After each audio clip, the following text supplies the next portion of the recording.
There can be few places this side of China that can compare with the improbable threading stone walls that divide the Cumbrian fells. Today's poem is Wall by Nicholson, requested by my old chum, whom I don't see enough of, Bill Jackson.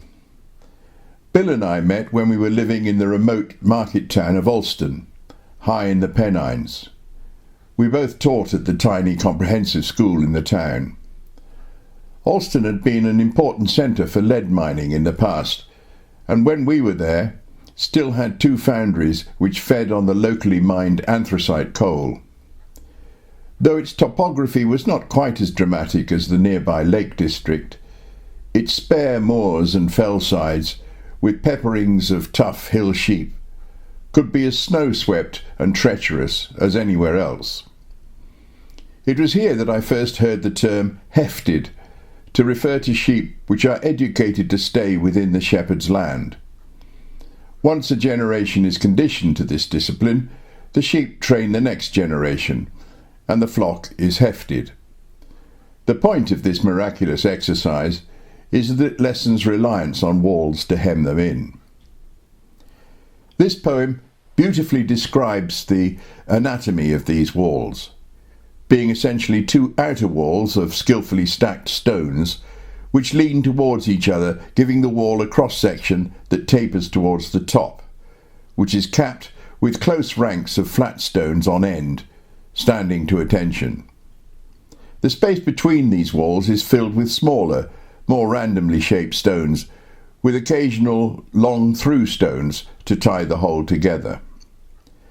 Despite their slow and careful construction, the weather, sheep and gravity shift the stones, and the land slips and heaves beneath them.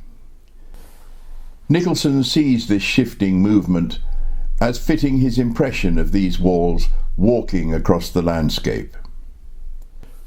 Of course, it's one thing to build a dry limestone wall on a balmy Cotswold summer's day, another to do it 2 hours' trek from the Land Rover up a mountain, with the snow plaguing your eyes and the black sky and a cutting wind heralding a blizzard on its way.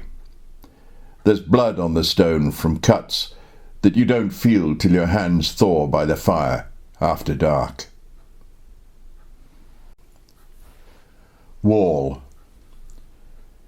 The wall walks the fell, grey millipede on slow stone hooves, its slack back hollowed at gullies and grooves, or shouldering over old boulders too big to be rolled away.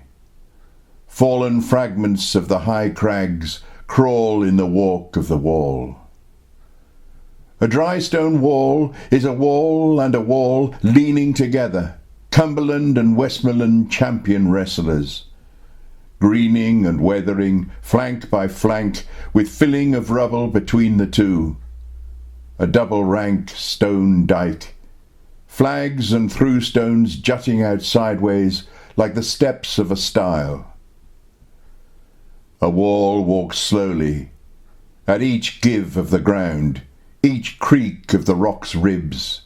It puts its foot gingerly, arches its hog holes, lets cobble and knee joint settle and grip. As the sliding fell side erodes and drifts, the wall shifts with it, is always on the move. They build a wall slowly, a day a week, built it to stand, but not stand still. They built a wall to walk.